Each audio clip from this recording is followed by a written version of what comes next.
오늘 함께 나눌 말씀의 제목은 허락하신 복이라는 제목으로 하나님의 말씀을 함께 나누도록 하겠습니다. 자, 우리는 저번 주에 복을 달라고 울부짖었지만 끝내 복을 얻지 못했던 에서의 모습을 보았습니다. 여러분, 참 이상해요. 오늘 간증해준 저 9살짜리 아이, 엄마, 무슨 소망할 것이 있겠습니까? 그런데 소망할 것이 아무것도 없는 그 풀무불의 환경에서도 예수님을 만나고 가치관이 변화되니까 주님께서 허락하신 복을 마음껏 누리는 거예요.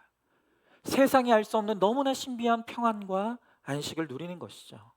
여러분, 그러나 이 세상에는 모든 것을 갖춘 것 같은데도 믿음이 없어 가치관이 변하지 않아서 여전히 아무것도 누리지 못하는 그런 불행한 인생들이 너무나 많다는 것입니다.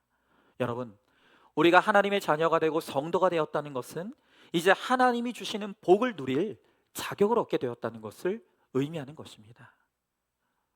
여러분, 만약에 그럼에도 불구하고 우리가 하나님이 주시는 복을 누리지 못한다라고 한다면 바로 오늘 본문의 에서처럼 우리가 이름은 성도지만 불신자의 가치관으로 여전히 가득 쌓여 있기 때문에, 그렇기 때문에 우리가 하나님의 성도의 복을 누리지 못한다는 것을 알아야 합니다. 여러분, 오늘 이 말씀을 통해서 나는 주께서 허락하신 이 복을 누리는 사람인지 우리가 그것을 한번 생각해 보기를 원합니다. 오늘 본문을 묵상하면서 누가 허락하신 복을 누리고 누가 허락하신 복을 누리지 못하는지, 그 이유가 무엇인지 우리가 그것을 함께 살펴보자고요. 자, 그러면 먼저 첫 번째로 하나님이 허락하신 복을 불신자는 받지 못합니다. 자, 우리가 계속 말씀을 보고 있지만 에서는 울부짖으며 나에게도 복을 달라고 간절히 빌고 있어요. 하지만 주님은 그에게 복을 허락하지 않으십니다. 그러면 왜 에서는 하나님이 허락하신 복을 얻지 못하는 것입니까? 자, 오늘 그 이유를 네 가지로 한번 살펴보시자고요. 먼저 첫 번째로 에서는 죽이고자 하기 때문에 허락하신 복을 얻지 못합니다. 자, 오늘 41절의 말씀에 보니까 그의 아버지가 야곱에게 축복한 그 축복으로 말미암아 에서가 야곱을 미워하여 심중에 이르기를 아버지를 곡할 때가 가까웠은즉 내가 내 아우 야곱을 죽이리라 하였더니 그랬습니다. 자, 우리가 지난주 말씀에서 이 야곱의 속임수로 장자권을 빼앗긴 에서가 소리 높여 울었죠. 자, 그런데 오늘 본문에서는 이제 우는 것을 넘어서서 이 에서가 마음 먹기를 내가 나를 속인 야곱을 죽일 것이다, 죽이기로 마음 먹는 거예요. 여러분, 아무리 교회 다니면 뭐합니까? 아무리 믿음의 가정이면 뭐합니까? 이 에서는 불신자예요. 믿음이 없어요. 그러니까 인간적인 생각밖에 못하니까 이 사건 속에서 내 죄는 보지 못하고 다른 사람을 탓하며 죽이리라는 결론밖에는 내지를 못하는 거예요. 여러분, 이로써 에서는 지금 그가 흘린 눈물이 회개의 눈물이 아니라는 것을 스스로 증거하는 것이죠. 여러분, 죽이고자 했다는 것은 회개하지 않았다는 결정적인 증거입니다. 여러분, 그러면서도 이 에서는요, 아버지를 존경해서 아버지 이삭이 죽은 뒤에 동생을 죽이겠다고 계획하는 거예요. 참 웃기는 일이죠. 에서는 자나깨나 효자예요. 여러분, 그러나 아무리 대단한 효자 효녀라도 예수가 없는 인생은 결국 영원한 멸망일 수밖에 없다는 것을 오늘 이 에서는 우리들에게 보여주고 있는 거예요. 두 번째로 왜 이 에서가 허락하신 복을 얻지 못했는가? 그는 마음에 한을 품었기 때문이라는 거예요. 자, 오늘 42절의 말씀에 보니까 맏아들 에서의 이 말이 르브가에게 들리매 이에 사람을 보내어 작은 아들 야곱을 불러 그에게 이르되 내 형 에서가 너를 죽여 그 한을 풀려 하니 그랬습니다. 여러분, 아마도 이 에서가 내가 아버지가 죽으면 저 동생 놈을 죽여버릴 것이다 라고 하는 말을 아마 떠들고 다녔던 것 같아요. 이제 그 말이 엄마인 르브가에까지 들렸죠. 그러니까 여러분, 지금 에서는 그냥 이 모든 상황이 억울해요. 억울한 거예요. 여러분, 우리가 함께 나눴죠? 이 팥죽 한 그릇에 장자권을 판 사람이 누굽니까? 에서예요. 그것은 에서의 선택이었고 에서의 결정이었어요. 아무리 야곱이 거짓말을 하고 무슨 속임수를 쓴다고 해도 이 에서가 장자권을 소중히 여겼다면 이런 일들은 전혀 일어나지 않았다는 거예요. 그런데 에서는 자기 죄를 몰라요. 도무지 자기 죄를 보려고 하지 않는 거예요. 그러니 야곱을 미워하면서 끊임없는 한을 그 마음에 쌓아가는 거예요. 여러분, 우리도 그렇습니다. 우리가 억울한 일이 생기고 속상한 일이 생길 때마다 가만 왜 이런 일이 나에게 왔을까? 말씀을 묵상하며 내 죄를 묵상하면 여러분, 부부시간에도 형제간에도 교인간에도 문제가 없어요. 아, 여기에도 내 탓이 있는 것이구나. 결국 여기에도 내 죄가 있는 것이구나. 우리가 그것을 인정하게 되면 누구라도 화해할 수 있는 거예요. 여러분, 그러나 그것이 해석이 안 되기 때문에 꼭 한을 품고서 결국엔 죽이고자 하는 것이, 그게 바로 우리의 악한 본성이라는 것입니다. 여러분, 상대를 죽도록 미워하고 그렇게 해서 한을 품고 살아간다고 해서 문제가 해결된다고 한다면 뭐 그래도 되죠. 여러분, 그러나 내가 그렇게 누군가를 죽도록 미워하고 한평생 한을 품고 살아가면 나만 죽는 거예요.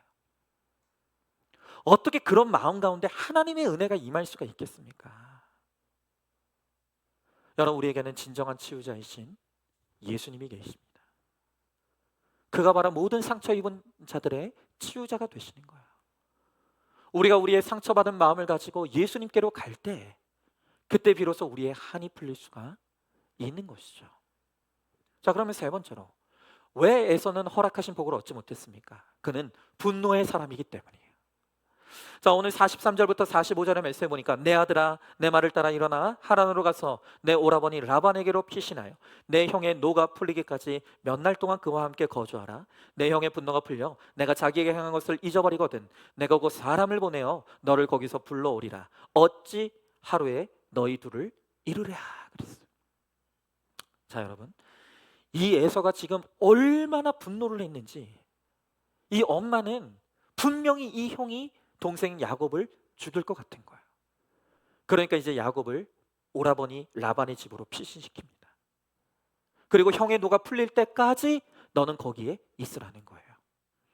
자, 그런데 오늘 말씀에 노가 풀리기까지 라고 할 때 이 풀리기까지라는 말의 원어의 의미를 보면 이전 상태로 회복되다, 돌아가다 라는 의미인데, 바로 이 말이 발전하여서 뉘우치다, 회개하다라는 단어가 나온 거예요. 자, 여러분, 그러므로 오늘 본문을 통해서 성경이 우리들에게 가르쳐 주시고자 하는 것은 무엇이냐면 바로 나의 회개와 뉘우침이 분노를 푸는 열쇠라는 거예요. 여러분, 우리가 계속해서 용서해야 된다는 것을 배웁니다. 사랑해야 된다는 것을 배웁니다. 그런데 우리의 문제는 무엇입니까? 아는데 안 돼요. 우리가 예수 믿고 말씀을 들으면 이제는 사랑해야 된다는 걸 알아요. 원수도 용서하고 사랑해야 된다는 것을 수도 없이 들었어요. 그런데 우리의 문제는 뭡니까? 그게 안 돼요. 여러분, 그게 왜 안 됩니까? 뇌죄를 보지 못하기 때문이에요. 내가 죽도록 미워하고 죽이고 싶은 바로 그 관계와 문제 속에서 내가 봐야 될 내 죄, 내가 뉘우치고 회개할 것이 있다는 것을 우리가 보지 못하기 때문에 분노가 풀리지 않는 거예요.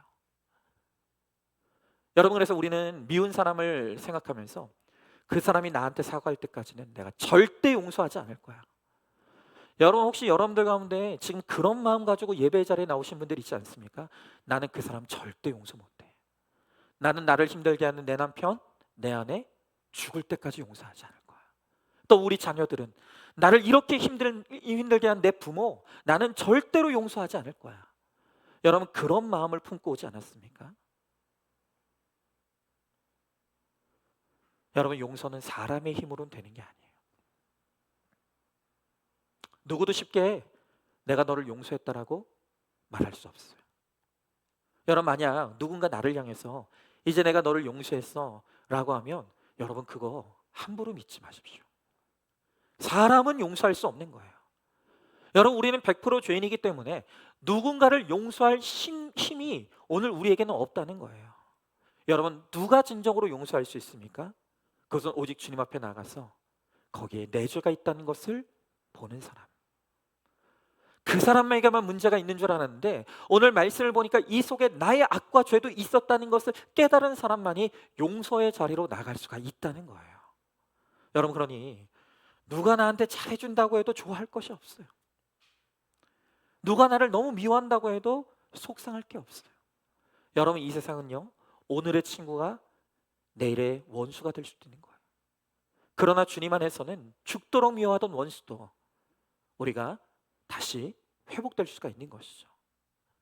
여러분, 서로 자기 죄를 보게 될 때 아무리 멀어졌던 관계도 다시 하나 될 수가 있는 것입니다.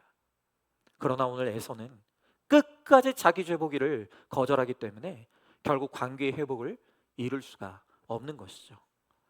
자, 그럼 네 번째로, 왜 에서는 허락하신 복을 얻지 못합니까?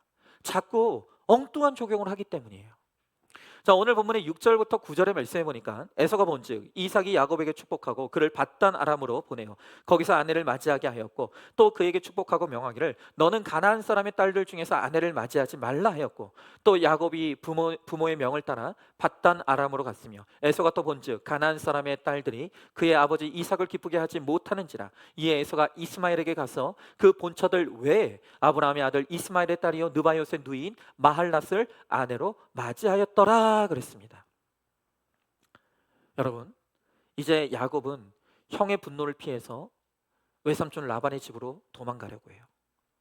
그때 이삭이 이 야곱에게 당부하기를 너는 가나안 사람의 딸들 중에서 아내를 맞이하지 마라, 즉 불신결혼하지 말아라 라는 당부를 듣게 돼요. 그런데 이걸 에서가 엿들었어요.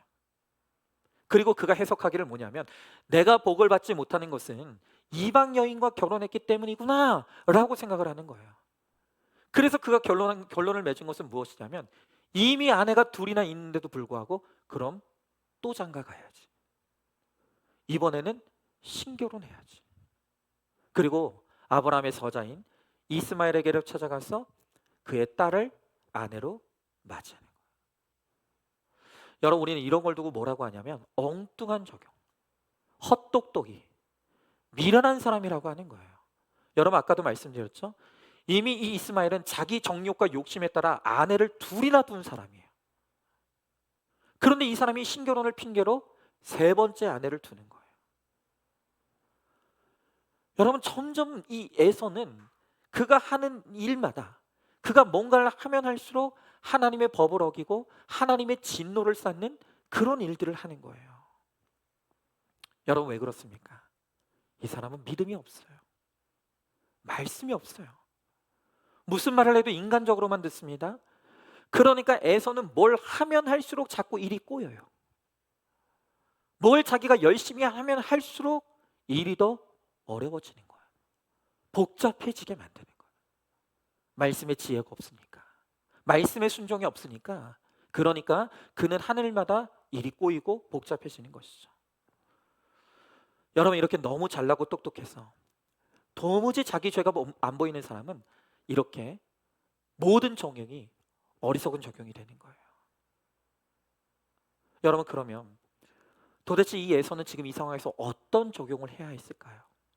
간단합니다. 여러분, 이 모든 것이 자기 삶의 결론이라는 것을 인정하는 거예요. 그리고 큰 자가 어린 자를 섬기리라고 하는 이 말씀에 순종하여 이제는 야곱을 섬기는 자리로 들어가는 것이죠. 그러면 하나님께서 그 자리에서도 주실 복이 있었던 거예요. 그런데 에서는 아무것도 인정하지 못하는 거예요. 끝까지 원망하고 불평하면서 왜 내가 야곱의 밑으로 들어가야 되느냐, 왜 나에겐 복을 주지 못하느냐, 저놈 야곱 때문에 내가 그런 것이다, 끊임없이 원망, 불평, 남 탓하면서 잘못된 적용을 하는 거예요. 끝까지 회개하기를 거절하는 것이죠. 여러분, 우리도 그렇습니다. 우리가 정말 회개하지 않아요. 정말 자기 죄를 보지 못해요. 여러분, 이렇게 매주마다 구속사의 말씀이 선포되고 이렇게 기가 막힌 고난 속에서도 내 죄를 보고 회개하는 이 기가 막힌 간증을 들음에도 불구하고 나는 아니라는 거예요. 내 문제는 내 잘못이 없다는 거예요. 나에게는 내 잘못이 없다는 거예요. 회개하지 않는 거예요. 여러분, 그러면 허락하신 복을 얻을 수가 없어요. 여러분, 우리는 100% 죄인이기 때문에 어른이든 아이든 정말 자기 죄를 보지 않아요. 여러분, 재혼 가정에 있는 한 중학생 아이가 이런 나눔을 했다고 합니다. 한번 들어보세요. 새아빠는 내가 조금만 잘못해도 혼을 냅니다. 새아빠의 말을 하나님이 하시는 말씀으로 듣고 순종해야 된다는 건 알지만 잘 안 됩니다. 순종하기는커녕 매번 나는 커서 새아빠한테 복수할 거야, 이를 갑니다. 아빠가 제일 많이 하는 지적은 식사 예절입니다. 밥풀 하나 남김없이 먹어라. 밥풀을 떨어뜨리지 말아라. 쩝쩝거리지 말아라. 이렇게 밥 먹을 때마다 잔소리를 해대니까 왕짜증이 납니다. 사실 아빠가 잘 대해줄 때도 많은데 새아빠라서 무조건 싫은 것 같습니다. 여러분, 이 아이는 이 아빠가 친아빠가 아니라 새아빠니까 싫대요. 근데 여러분, 우리 한번 생각해 보자고요. 그럼 친아빠는 이런 얘기 안 합니까? 우리 아빠는 많이 하시던데. 여러분들도 많이 하지 않았습니까? 여러분, 이거는 새아빠 친아빠의 문제가 아니에요. 그러니까 여러분, 우리가 해석이 중요한 거예요. 우리가 생각의 길을 어디로 내느냐가 너무 중요한 거예요. 같은 현상을 봐도 여러분, 이 새아빠가 결국 내 아빠는 아니잖아요. 얼마든지 나에 대해서 나 몰라라라고 모른 채 할 수 있어요. 그러나 비록 새아빠지만 나에게 관심을 기울여서 나 잘되라고 훈계해주니 이걸 감사할 일로 여기면 그 아버지에게 감사할 수 있게 되는 것이죠. 여러분, 그런데 이 아이는 생각의 길을 감사의 길로 내지 않아요. 불평과 원망의 길로 내는 거예요. 그걸 복이라고 알지 못하는 거예요. 여러분, 우리가 육의 아버지에게도 이럴진데 우리가 하물며 하나님 아버지에게는 얼마나 원망하고 불평하고 우리 하나님 아버지를 우리가 오해하며 삽니까? 여러분, 우리 하나님께서 왜 우리에게 고난 주십니까? 끊임없이 사람들은 하나님이 우리에게 주시는 고난을 원망과 불평으로 해석해. 어떻게 나한테 이런 고난을 주실 수 있냐고, 왜 나를 이렇게 힘들게 하느냐고. 여러분, 생각의 길, 해석의 길을 그렇게 내면 여러분은 절대 복을 얻지 못합니다. 왜 하나님께서 우리들에게 이 고난으로 사랑의 매를 대십니까? 내 새끼 잘 되라고, 회개하라고, 그래서 꼭 구원 받으라고. 그래서 오늘도 우리 하나님 아버지께서는 눈물로 우리를 사랑의 매로 다스리시는 거예요. 우리가 이것을 해석해낼 때 우리에게 복이 임해요. 그런데 우리는 이게 복이로구나 도무지 깨달지를 못하는 거예요. 여러분, 또 다른 한 학생의 나눔이에요. 이 나눔을 우리 부모님들이 한번 잘 들어보시기 바라요. 한번 읽어보겠습니다. 어릴 적 기억에 우리 아빠는 세상에서 제일 따뜻하고 나를 바르게 지도해주는 좋은 분이었습니다. 그런 아빠가 어느 날 갑자기 집을 나가서 핸드폰 번호를 바꾸고 연락을 아예 끊어버리셨습니다. 이후에 아빠가 가족을 버리고 다른 여자와 미국에 가셨다는 사실을 알게 되었습니다. 저는 충격이 너무 큰 나머지 우울증까지 앓게 되었습니다. 우리 가정을 불행으로 몰아넣은 아빠가 너무 미워서 아빠의 목을 따버리고 싶다는 나쁜 생각까지 듭니다. 너무나 가슴 아프죠. 여러분, 이 에서가 분노하고 있는데 이 분노는 고스란히 그의 후손들에게 되물림되는 것을 성경을 통해 우리가 보게 돼요. 여러분, 정말 이 세상이 너무나 악한 게 뭐냐면요, 아시다시피 이제는 더 이상 외도나 불륜이 법적으로 불법이 아니에요. 처벌받지 않아요. 그런데 법원에서 이러한 불륜이 이 불법이 아니라고 하면서 뭐라고 하냐면 모든 인간에게는 자기 행복을 추구할 권리가 있다는 거예요. 말이 됩니까? 여러분, 모든 사람에게는 자기 행복을 추구할 권리가 있기 때문에 내가 아내를 배신하고 자녀를 배신하고 다른 여자를 사랑하게 돼도 그 죄가 안 된다는 거예요. 여러분, 이런 무책임한 일이 어디 있습니까? 여러분, 나만 행복하면 되는 겁니까? 그래요? 여러분, 내가 행복하면 내 배우자가 어떻게 되든, 내 자식들이 씻을 수 없는 상처를 안고 고통 속에서 살아가든 그거 정말 아무 상관이 없는 겁니까? 여러분, 세상이 이렇게 악해요. 여러분, 그러므로 우리 믿음의 사람들은 세상의 법 위에 있어야 되는 거예요. 내가 세상의 법 질서를 잘 지킨다고 그게 의인이 아니라는 거예요. 여러분, 함부로 바람 피우고 가출하면 세상의 법은 그게 죄가 아니라고 하지만 하나님 앞에서는 씻을 수 없는 죄입니다. 나만 좋으면 다다? 그게 아니라는 거예요. 여러분, 이렇게 예수를 믿어도 이처럼 극한 상황 가운데 처해 있는 가정들이 너무 많아요. 한과 분노와 미움에 휩싸여서 내가 내 아버지의 목을 따버리고 싶다고 그렇게 죽도록 미워하는 삶 속에서 살아가는 정말 이 가정들이 얼마나 많습니까? 여러분, 그것을 돈이나 교양, 학벌, 성품으로 끊임없이 감춰보려고 해요. 그게 안 돼요.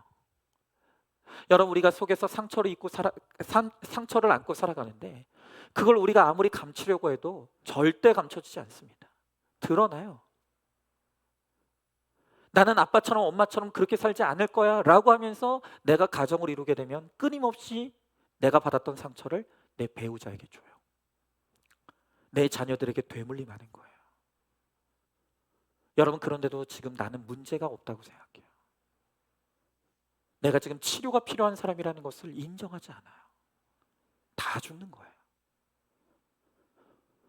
여러분, 이러면 하나님의 복을 누릴 수가 없는 것입니다. 여러분, 한번 질문해 봅니다. 나는 지금 누구를 원망합니까? 어떤 분을 품고 살아갑니까? 분노가 풀릴 때까지 누구는 절대 보지 않을 거야. 절대 용서하지 않을 거야. 저 인간만 없으면 순동이 트일 텐데 하는 사람이 누구입니까? 자, 그러면 두 번째로 이제 택자는 허락하신 복을 받습니다. 자, 우리가 방금 보았던 것처럼 에서는 죽도록 미워하고 원한을 품고 말씀으로 자기 죄를 보지 못했기 때문에 허락하신 복을 얻지 못했다 그랬어요. 그러나 이제 하나님이 택한 자 야곱은 결국엔 마침내 하나님의 복을 받습니다. 그러면 택한 자는 어떻게 허락하신 복을 받는지, 그럼 허락하신 복이란 무엇인지 우리가 그것을 이제 세 가지로 보자고요. 자, 오늘 이 말씀을 통해서 정말 여러분들이 이 복의 주인공이 되길 원해요. 먼저 첫 번째로 택한 자에게 오는 힘든 시련은 구속사의 훈련, 구원을 이루기 위한 훈련이라는 것입니다. 자, 오늘 보면 27장 43절부터 45절 말씀해 보니까 내 아들아 내 말을 따라 일어나 하란으로 가서 내 오라버니 라반에게로 피신하여 내 형의 노가 풀리기까지 몇 날 동안 그와 함께 거주하라. 내 형의 분노가 풀려 내가 자기에게 행한 것을 잊어버리거든 내가 곧 사람을 보내어 너를 거기서 불러오리라. 어찌 하루에 너희 둘을 이루랴 그랬습니다. 자, 오늘 리브가는 내가 어떻게 두 아들을 다 하루아침에 이룰 수 있으랴 라고 하면서 야곱을 다급하게 이제 오라버니 라반의 집으로 피신을 시키죠. 여러분, 그녀는 틀림없이 에서가 동생을 죽이리라고 생각하는 거예요. 믿음의 가정인데 기가 막혀요. 풍지박산이에요. 파탄이 났어요. 여러분, 그런데 놀라운 사실은 뭡니까? 지금 이 믿음의 가정에서 일어나는 이 모든 고난의 상황이 하나님의 장중 안에서 일어나는 일이라는 거예요. 여러분, 야곱에게 허물과 죄가 있습니다. 그럼에도 불구하고 그 죄덩어리 인생 가운데서도 하나님은 이 야곱을 통해서 허락하신 구원의 뜻을 이루어 가시는 거예요. 여러분, 오늘 큐티 본문에 보면 다니엘서에 뭐라고 했냐면 지극히 높으신 이가 사람의 나라를 다스리신다 그랬어요. 지극히 높으신 하나님께서 오늘도 이 사람의 나라를 다스리시면서 하나님의 뜻대로 높은 자를 거꾸로 들이시기도 하시고 또 비천한 자를 높이시기도 하신다는 거예요. 여러분, 지금 우리의 삶 가운데 벌어지는 그 모든 상황들, 모든 이해할 수 없고 해석할 수 없는 그 상황들 가운데서도 하나님은 일하고 계시고 하나님은 통치하고 계신다는 거예요. 여러분, 다만 야곱은 너무나 많은 죄들을 저질렀기 때문에 이제 하나님께서 이 야곱을 혹독하게 대가를 치르게 하시는 것이죠. 리브가와 야곱은 너무나 잘못된 인간적인 방법으로 장자권을 취득하려고 했어요. 여전히 하나님을 믿기는 하지만 너무나 많은 허물과 죄가 있는 거예요. 그래서 이제부터 하나님은 야곱을 고난 가운데로 넣으셔서 그를 훈련시키시고 이제 야곱과 그 집안의 구원, 구속사를 이제 이루어 가시는 것입니다. 여러분, 특별히 오늘 성경을 보면 하나님이 이 야곱을 믿음의 사람으로 훈련시키기 위해서 그를 라반에게 붙이시는 거예요. 여러분, 이 라반이 어떤 사람입니까? 우리가 24장에서 잠깐 보았지만 이 라반은 돈 밝히는 사람이에요. 야곱이 사기꾼이라면 라반은 사기꾼의 왕이에요. 여러분, 이 악한 야곱을 깨트리시기 위해서 더 악한 라반에게 붙이시는 거예요. 여러분, 그래서 야곱이 사실은 이 라반의 집에 갈 때는 잠깐 피신하려고 갔었는데 하나님께서 그 집에 20년을 묶어두시는 거예요. 여러분, 죄송해요, 거기서 개고생합니다. 그런데 성경은 뭐라고 합니까? 이 모든 일이 야곱을 연단하시고 훈련하셔서 그의 죄악들을 깨트려 가시고 그를 이제 정금과 같은 믿음의 사람으로 세우시기 위해서 하나님이 허락하신 연단이고 훈련이라는 거예요. 여러분, 야곱이 지독한 라반 밑에서 훈련받으면서 드디어 자기 죄를 보게 되는 거예요.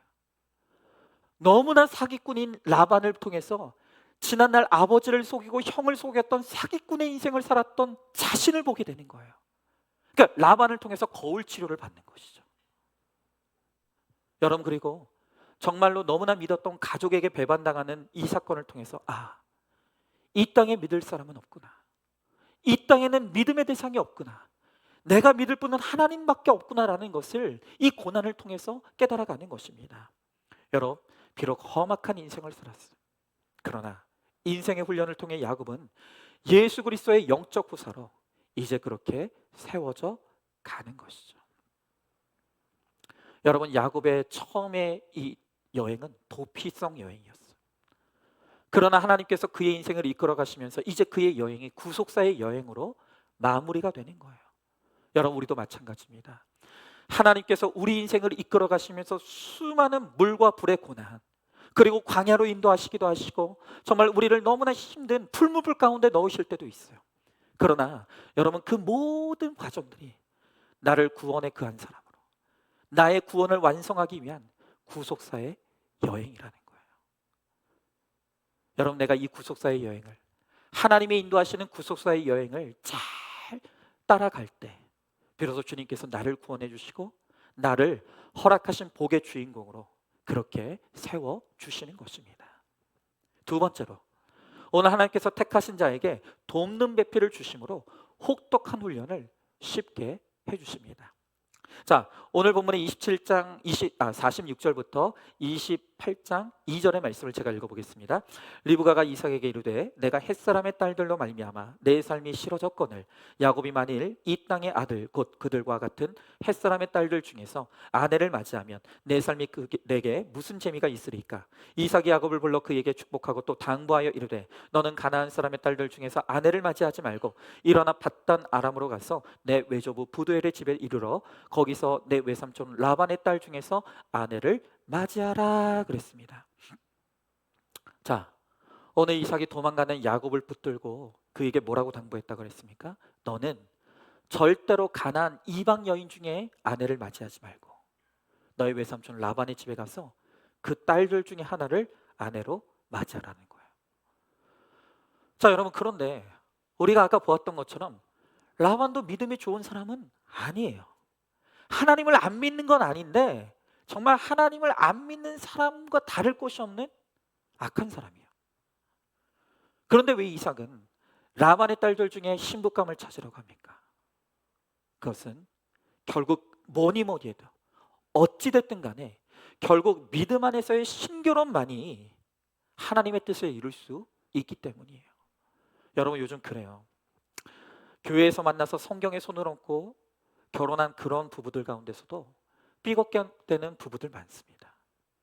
한 달 만에 이혼하겠다고 찾아오는 사람도 있어요. 여러분, 또 어떤 분들은 때로는 저에게 찾아와서 내 아내, 내 남편이 얼마나 이상한 사람인지를 끊임없이 늘어놓으면서 이런 사람하고도 이혼하면 안 되냐고, 왜 목사님은 이혼하면 안 된다고 하느냐고 정말 저에게 그렇게 항의하는 분도 있었습니다. 여러분, 그러나 하나님은 그럼에도 불구하고 라반의 딸 중에서 아내를 구하고 신결혼하라는 거예요. 그리고 그 신결혼을 통해 이루어진 그 가정을 절대로 깨면 안 된다고 말씀하시는 거예요. 여러분, 왜 그렇습니까? 여러분, 오늘 성경을 보면 하나님께서 야곱을 라반에게 붙이셨다 그랬어요.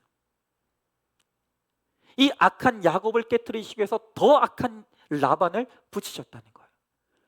그리고 그를 통해서 하나님께서 혹독하게 믿음의 훈련을 시키셔서 그를 믿음의 사람으로 세우시는 것이죠. 여러분, 결혼도 똑같은 거예요. 여러분, 우리가 믿음으로 성경의 손을 얹고 결혼했어도 우리가 불행 끝 행복 시작일 줄 알았지만 우리가 100% 죄인이기 때문에 여기저기서 문제가 터질 수밖에 없어요. 그런데 그렇다고 그 결혼이 잘못된 결혼이 아니라는 거예요. 여러분, 야곱처럼 하나님께서도 우리를 그 남편에게, 그 아내에게 붙이신 거예요. 여러분, 지금 내가 만난 그 남편과 그 아내는 내가 우연히 어쩌다가 재수 없어서 만난 사람이 아니라고요. 오늘도 지극히 높으신 하나님께서 이 사람의 나라를 통치하시면서 우리를 그 남편에게로 붙이셨고 우리를 그 아내에게로 붙이셨다는 거예요. 그리고 배우자의 수고를 통해서 하나님께서 우리의 믿음을 연단하시고 훈련시켜 나가는 거예요. 여기에 하나님의 뜻이 있다고요. 여러분, 그래서 이 결혼의 목적은 행복이 아니라 거룩이라는 거예요. 서로의 배우자의 수고를 통해서 우리가 끊임없이 깎여져 나가고 부서져 나가고 내 힘으로 할 수 없다는 것을 인정해 나가며 비로소 함께 하나님을 바라보게 되는 것, 가정의 구원을 이루는 것, 그게 바로 하나님의 뜻이라는 것입니다. 여러분, 우리가 이 구속사의 여행을 해가는 데 있어서 제일 중요한 것은 그가 돕는 배필인가 아닌가, 그거예요. 여러분, 정말 이 구원의 여정이라는 것은 한 발자국도 앞으로 나가기가 힘들어요. 그런데 이 구속사의 이 힘든 여행길에 부부부터가 한 마음이 되지 않으면 정말 힘든 거예요. 여러분, 그렇기 때문에 우리가 신결혼하라 그러는 거예요. 여러분, 아까도 이 간증 받지 않습니까? 이 힘든 고난을 통해서 이 자녀에게 말씀이 들리고 엄마에게 말씀이 들려서 현장 예배 나오는 게 소원이라는 거예요. 그런데 그 아빠는, 믿음이 없는 아빠는 그 힘든 고난 속에서도 이 자녀가 믿음으로 살아내는 것을 보면서도 지금도 교회 들어오지 않고 주차장에 있다잖아요. 그러니까 아픈 자녀가 오히려 안 아픈 아빠를 위해 기도해달라고 하는 거예요. 우리 아빠 구원받게 해달라고. 그러니 여러분, 이 신결혼이 얼마나 중요한 것입니까? 여러분, 이 신결혼이라는 것은 당사자만 또 중요한 게 아니에요. 집안도 중요해요. 여러분, 양가 부모가 영적 의견이 달라서 정말 갈라지고 깨지는 가정들 너무 많습니다. 여러분, 그래서 이 돕는 배필이라는 것은 꼭 당사자 배우자만 가리키는 게 아니에요. 믿음의 부모, 믿음의 신앙 선배, 목자, 교회 주체, 교회 지체들, 여러분, 이들이 다 우리의 구속사의 여행을 함께 걸어가고 우리의 여행을 앞으로 갈 수 있도록 돕는 우리의 영적 배필들인 것이죠. 여러분, 이렇게 나와 함께 구속사의 여행을 함께 걸어줄 나의 배우자, 나의 가족들, 나의 지체들이 있으면 결국 우리가 반드시 허락하신 복을 받는 이 복의 주인공이 될 수가 있다는 것이죠. 자, 마지막 세 번째로 허락하신 복에서 최고의 클라이막스의 복은 바로 영적 후사의 복입니다. 자, 오늘 3절 4절의 말씀해 보니까 전능하신 하나님이 내게 복을 주시어 내가 생육하고 번성하게 하여 내가 여러 족속을 이루게 하시고 아브라함에게 허락하신 복을 내게 주시되 너와 함께 내 자손에게 또 주사 하나님이 아브라함에게 주신 땅 곧 내가 거류하는 땅을 내가 차지하게 하시기를 원하노라 그랬습니다. 자, 오늘 말씀해 보니까 이 이삭이 야곱을 축복하면서 영적 후사와 땅, 이것을 하나님께서 너에게 주기를 원한다고 해요. 여기서 하나님이 주시리라고 약속하시는 땅이라는 것은 1차적으로는 가나안 땅이죠. 그러나 더 깊은 의미로 해석하면 이것은 영적 이스라엘, 즉 야곱이 이제 낳게 될 그들의 영적 후사들을 의미하는 것이죠. 여러분, 이삭의 표현대로 우리가 발을 딛고 살아가는 이 땅은 거류하는 곳, 즉 잠시 머물다가 우리는 떠날 곳이에요. 여러분, 그렇기 때문에 우리 믿음의 사람들은 나그네 인생이에요. 순례자 인생이에요. 여행가예요. 나그네와 같이 머리둘 곳이 없는 삶을 살면서 이 땅이 아닌 천국의 소망을 두며 살아가는 것, 여러분, 그것이 바로 영적 이스라엘을 차지하는 길이고 인생 최고의 복이라는 거예요. 여러분, 그러나 우리가 정말 천국의 백성이 되기 위해서, 우리가 죽어 천국문 앞에 섰을 때 그 천국문이 열리려면 반드시 우리가 이 땅에서 연단을 통과해야 되는 거예요. 그것이 영적 장자권을 얻는 길인 거예요. 여러분, 오늘 간증을 들으셨잖아요. 오늘 다니엘서에서도 다니엘의 세 친구들도 그냥 풀무불도 뜨거운데 7배나 뜨거운 이 풀무불 안에 들어가는 기가 막힌 고난을 겪게 되는 거예요. 그런데 여러분, 이 땅에서 그렇게 7배나 뜨거운 풀무불의 고난 안으로 들어가 보니까 그 고난을 통해서 세상 소망은 다 불타 없어지는 거예요. 그리고 그 불같은 고난 속에서 오직 주님만 바라보고 주님만 소망하는 정금과 같은 믿음의 사람으로 단련되어지는 것이죠. 여러분, 누구도 고난을 통과하지 않으면, 누구도 풀무불의 고난을 통과하지 않으면 결코 구원받을 만한 믿음을 얻을 수가 없는 거예요. 여러분, 그만큼 천국 인격을 갖추는 것은 힘이 듭니다. 이제 하나님께서 이 거짓말쟁이 야곱을 믿음의 조상, 복의 사람으로 만드시기 위해서 이제 그를 풀무불의 고난 가운데로 들어가게 하시는 거예요. 이제 그 고난이 시작되는 거예요. 여러분, 그러므로 우리 인생의 모든 사건은 하나님이 주시는 선물이에요. 다시요, 우리 인생의 모든 사건은 하나님이 주시는 선물이에요. 기쁜 일과 슬픈 일, 웃을 일과 울 일, 힘든 일과 즐거운 일, 여러분, 그 모든 것들이 하나님의 우리의 구속사를 위해서, 우리의 구원을 위해서 하나님이 허락하신 선물이라는 거예요. 우리 보고 하나님의 이 성숙한 성품에 이르기까지 자라가라고, 우리를 거룩한 그한 사람이 되게 하시려고, 우리로 하여금 하나님의 허락하신 복을 담아내는 믿음의 그릇을 넓게 하시고 크게 하시려고 오늘 우리를 불로써, 고난의 불로써 연단하시고 훈련하시는 거예요. 여러분, 그러므로 좋은 환경만이 상이 아니에요. 모든 상황 속에서 주님을 바라보게 되는 것, 주님을 의지하게 되는 것, 하나님이 나의 하나님이 되심을 고백하게 되는 것, 여러분, 그것이 바로 최고의 복이라는 거예요. 여러분, 제가 서두에 가족을 버리고 다른 여자와 미국으로 떠나보니 그 아빠의 목을 따버리고 싶다던 그 학생의 이야기를 들려드렸어요. 그런데 여러분, 놀랍게도 이 미움과 원망과 증오로 가득한 이 학생에게도 말씀이 들렸어요. 이 학생에게 말씀이 들리니 이 고백이 완전히 달라졌다는 거예요. 여러분, 그러면 이 학생이 말씀을 통해서 그 고백이 어떻게 달라졌는지 한번 들어보시자고요. 한번 제가 읽어보겠습니다. 아빠가 떠난 후 남겨진 가족을 위해 늘 기도하시는 엄마를 볼 때면 가슴이 찢어질 듯 아팠습니다. 그런데 우리들 교회에 와보니 저보다도 힘든 일을 겪고 있는 친구들이 많더군요. 친구들이 나눠주는 간증을 들으면서 큰 위로를 받았습니다. 큐티를 해야겠다는 생각조차 해본 적이 없던 제가 이제는 꼬박꼬박 말씀을 보게 됐습니다. 말씀이 들리자 주님이 나를 사랑하셔서 이 모든 고난을 주셨다는 걸 깨닫게 되었습니다. 우리 가족이 고난을 통해 우리들 교회를 찾은 것은 결코 우연이 아니었습니다. 하나님이 우리를 인도해 주신 줄 믿습니다. 엄마는 갑상선에, 형은 아킬레스건에 문제가 생겨 힘들어합니다. 저에게도 몸에 10가지 문제가 있습니다.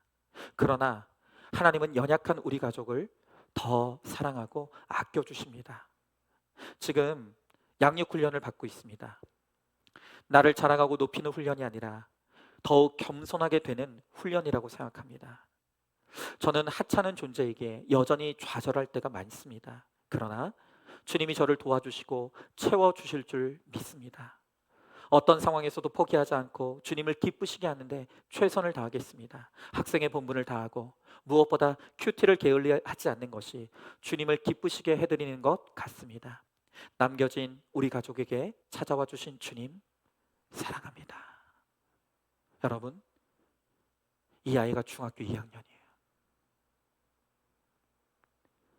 중학교 2학년밖에 안 된 이 아이에게도 말씀이 들리니 이 고난이 우연히 찾아온 불행한 일이 아니라 우리를 예수 믿게 하려고, 우리를 구원하려고, 하나님이 나를 사랑하셔서 주신 고난이라고 해석하는 거예요. 여러분, 이 아이도 이렇게 말씀으로 자기의 고난을 해석하고 하나님 앞에 감사드리는데 지금 여러분들은 뭐 하고 있는 것입니까?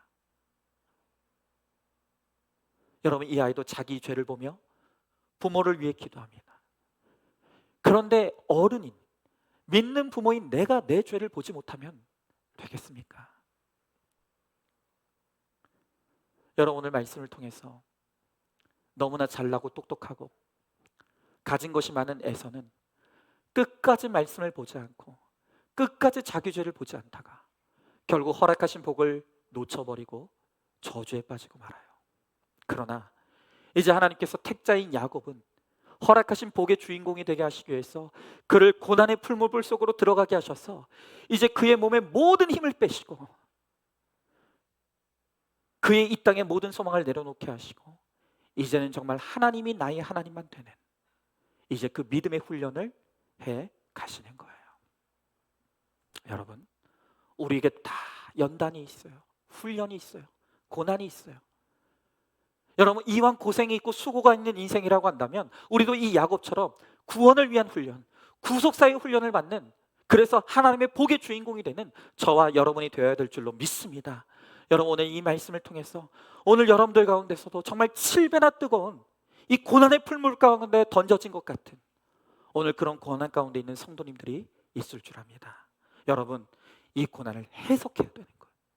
이 고난은 나 죽으라고, 나 망하라고 주신 고난이 아니라 이 고난을 통해서 나의 모든 소망, 나의 인간적인 모든 힘, 방법, 그 모든 것을 깨트리고 내려놓게 하셔서 이제는 그 고난 가운데, 이 풀무불 가운데 나와 함께 하시는 주님을 보라고, 주님을 만나라고, 구원을 받으라고, 복의 주인공이 되라고 하나님께서 우리들에게 이 선물로 고난을 허락하신 것을 믿고 오늘도 이 고난 가운데 주님 바라보고 주님을 의지함으로 나와 함께 하시며 나를 구원으로 인도하시는 생명의 주님을 누리게 되는 저와 여러분 우리 모두가 될 수 있기를 주님의 이름으로 축복합니다. 오늘 이 시간 우리 말씀을 기억하면서 함께 찬양하길 원합니다. 오늘 제가 저 9살 아이의 간증을 들으면서 아마 여러분도 그런 생각하셨을 거예요. 내 아이가 저런 고난 당한다면. 여러분, 저도 저의 고난도 통과했고 제 아내의 고난도 통과했고 저희 아이들의 고난도 통과했어요. 그런데 제가 그 많은 종류의 고난들을 통과해 보니까 가장 힘들고 가장 아픈 고난이 자녀 고난이더라고요. 첫 번째는 질병의 고난이 정말 힘든 고난이고요. 그리고 그 가운데서도 또 힘든 것이 자녀가 아플 때 정말 힘들더라고요.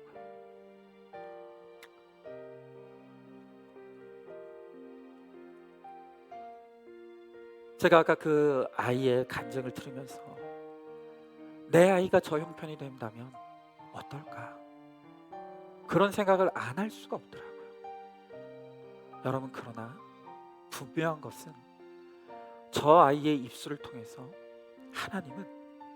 하나님은 살아계시다는 것을, 7배나 뜨거운 그 풀물불 가운데서도 하나님의 구원의 역사를 이루어 가신다는 것을 저 어린아이의 입술을 통해서 고백하게 하시고, 하나님은 오늘도 영광 받으시는 하나님이십니다. 여러분, 오늘 우리에게 고난을 허락하신 그 하나님을 잘 해석하시기 바랍니다. 우리에게 고난을 주신 하나님은 내가 싫어서, 내가 미워서, 나를 버리셨기 때문에 이 고난의 한가운데 나를 넣으신 것이 아니에요. 정말 내 몸의 힘을 완전히 빼가시고, 그래서 이제는 주님만 바라보는 믿음의 눈을 뜨게 하셔서 진정한 구원의 사람이 되게 하시고, 정말로 복의 주인공이 되게 하시라고 하나님께서 눈물로 오늘도 우리와 함께 이 고난의 길을 함께 가고 계시다는 것, 여러분 그것을 잊지 않으시길 바랍니다. 내 힘으로 안 될 때, 빈손으로 걸을 때, 내가 광야의 한복판에 있을 때, 바로 그때가 주님이 우리를 위해서 일하시는 때이고, 바로 그 광야가 주님이 우리에게 구원을 들고 찾아오시는, 나를 만나주시는 축복의 장소입니다. 여러분 오늘 이 시간 이 찬양 우리가 찬양하면서 나의 신앙의 고백으로 이 찬양을 올려드리고 우리 함께 기도하기 원합니다.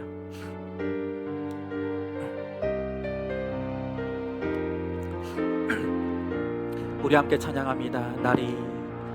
날이 저물어 갈 때, 빈들에서 걸을 때, 그때가 하나님의 때, 내 힘으로 안 될 때, 내 힘으로 안 될 때, 빈손으로 걸을 때, 내가 고백해 여호와 이래. 주님이 일하십니다. 주가 일하시네, 주가 일하시네. 주께 아끼지 않는 자에게 주가 일하시네, 주가 일하시네. 신뢰하며 걷는 자에. 우리 한 번 더 찬양합니다. 날이 저물어 갈 때, 날이 저물어 갈 때, 빈들에서 걸을 때, 그때가 하나님의 때. 믿으십니까? 내 힘으로 안 될 때, 내 힘으로 안 될 때, 빈손으로 걸을 때, 내가 고백해 여호와. 우리 1절 한 번 더 찬양합니다. 날이 저물어 갈 때, 날이 저물어 갈 때, 빈들에서. 바로 그때가 하나님의 때입니다. 그때가 하나님의 때. 내 힘으로 안 될 때, 내 힘으로 안 될 때, 빈손으로 걸을 때, 내가 고백해 여호와 일. 주님이 일하십니다. 주가 일하시네, 주가 일하시네. 주께 아끼지 않는 자에게 주가 일하시네, 주가 일하시네. 신뢰하며 걷는 자에 주님이 일하십니다. 주가 일하시네, 주가 일하시네. 주께 아끼지 않는 자에게. 아멘. 주가 일하시네, 주가 일하시네. 신뢰하며 걷는 자에. 우리 마지막으로 한 번 더 찬양합니다. 주님이 일하십니다. 주가 일하시네, 주가 일하시네. 주께 아끼지 않는 자에게. 아멘. 주가 일하시네, 주가 일하시네. 신뢰하며 걷는 자에게. 여러분 이 시간 우리 함께 기도하기 원합니다. 언제가 하나님의 때입니까? 날이 저물어 갈 때, 빈들에서 걸을 때, 내가 광야로 인도되었을 때, 내 힘으로 안 될 때, 바로 그때가 하나님이 일하시는 때라고 합니다.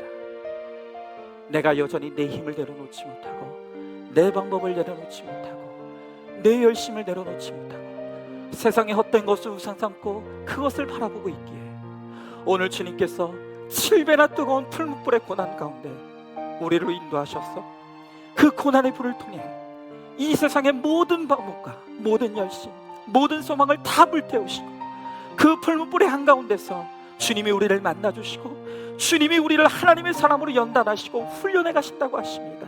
여러분, 오늘 이 시간 광야에서 나를 만나신 하나님, 오늘 이 풀무불 가운데서 나를 기다리고 계시는 그 주님을 우리가 만나게 되길 원합니다. 주님, 그렇습니다. 나는 아무것도 할 수 없습니다. 내가 할 수 있는 것이 아닙니다. 오늘 이 시간 주님을 바라봅니다. 주님이 나의 소망이십니다. 오늘 주님이 나의 영광이 되시는 것을 오늘 우리가 믿고 고백하오니 주님이 이 시간 우리를 위하여 일하여 주시옵시고, 이제 우리가 정말로 주님만 바라보는 정글 같은 믿음의 사람이 되어서 정말 주님이 우리를 위하여 일하심으로 우리의 구원이 완성되어지고 우리가 복의 주인공이 되어질 수 있도록 주님, 우리 가운데 함께 해달라고 오늘 이 시간 우리 말씀을 기억하면서 함께 기도하며 나가도록 하겠습니다. 기도하겠습니다. 사랑과 은혜가 충만하신 하나님 아버지, 주님의 귀한 사랑과 은혜를 감사드립니다. 주여, 나의 하나님 아버지, 그렇습니다. 오늘 하나님 아버지, 우리 사랑하는 성도들 가운데서 정말 하나님 아버지 아무것도 의지할 수 없는 광야의 항복판에 내던진 것 같은 아버지 하나님, 그런 고난 가운데 있는 우리 성도들이 있습니다. 하나님, 또한 뜨거운 7배나 더하는 아버지 뜨거운 풀무불 가운데 아버지 처해인 것 같은 아버지 그런 고난 가운데 있는 우리 성도들이 있습니다. 아버지, 그러나 바로 거기에 주님이 계시다고 주님 말씀하십니다. 바로 거기에 주님이 나를 기다리고 계신다고 주님 말씀합니다. 주님, 거기서 주님이 나를 만들어 가신다고 주님 말씀하십니다. 주여, 나의 하나님 아버지, 고난 가운데서도 주님 나와 함께 하시고 그 고난을 통해서 나를 만들어 가시는 주님, 주님이 나를 버리지 아니하시고 나를 반드시 믿음의 사람으로 연단할 것이며 주님이 나를 반드시 복의 주인공으로 세우실 것을 우리가 믿고, 오늘도 하나님 아버지 우리의 광야의 길에서 하나님 우리의 풀무불 고난 가운데서 아버지 나와 함께 하시는 주님을 바라봄으로 말미암아 우리가 믿음의 사람으로 훈련되어져서 아버지 하나님 정말로 정금 같은 믿음으로 세워질 수 있도록 주여, 나의 하나님 아버지 우리 가운데 함께하여 주시옵소서. 아버지, 우리 입술을 통해서 주님이 나와 함께 하신 것을 고백하기를 원하시는 주님, 아버지 우리 입술을 통해서 주님이 하나님 나의 하나님이 되시는 것을 아버지 고백하고 듣기를 원하시는 주님, 오늘 이 시간 주님 앞에 우리가 고백합니다. 그렇습니다. 나는 주님만 믿습니다. 주님만 소망합니다. 주님만이 나의 힘과 방법이 되십니다. 주님만 의지하며 따라가오니 오늘 이 시간 하나님 아버지 이 광야를 통해 우리가 믿음의 사람으로 세워질 수 있도록 함께하여 주시옵소서. 믿습니다. 하나님 아버지, 그렇습니다. 오늘 우리 사랑하는 성도들 가운데 나 혼자밖에 없는 것 같은, 광야의 한복판에 내던진 것 같은 그런 고난 가운데 있는 우리 성도들이 있습니다. 또한 정말 나로서는 감당할 수 없는 7배나 뜨거운 풀물불에 던져진 것 같은 뜨거운 고난의 불 가운데 던져진 우리 성도들이 있습니다. 하나님, 그러나 바로 거기에 주님이 나를 만나기 위해 기다리고 계시고 바로 그곳에서 주님이 나와 함께하고 계시다고 주님 우리들에게 말씀하여 주십니다. 주님, 날이 저물어갈 때, 빈들에서 걸을 때, 내 힘으로 안 되는 바로 그때가 주님이 나를 위해서 일하시는 때라고 주님 말씀하십니다. 주님, 이 고난을 나에게 허락하신 것은 나를 미워해서도 아니고 나를 사랑하시지 않으셔도 아니고 나를 버리셔서도 아니라고 하십니다. 이 고난은 내가 타짜에게 나를 정금 같은 믿음의 사람으로 만드시기 위해서 오늘 나를 위해 허락된 하나님, 정말로 하나님의 선물이라고 말씀하십니다. 주님, 이제 고난을 통해 오늘 허락된 그 선물을 우리가 발견할 수 있게 하여 주시옵시고, 주님이 나와 함께 하시는 것을 믿고 고백함으로 말미암아 이 고난을 통해 우리의 믿음이 정금 같은 믿음으로 단련되게 하여 주시옵시고, 우리의 입술을 통해 오직 하나님만이 나의 하나님이 되는 것을 고백하는 믿음의 고백이 넘쳐날 수 있도록 우리 가운데 함께하여 주시옵소서. 그래서 우리의 구속사가 완성되어지고 하나님, 우리가 정말로 하나님의 허락하신 복을 담아내는 하나님 복의 주인공이 되는 우리 모두가 되게 하여 주시옵소서.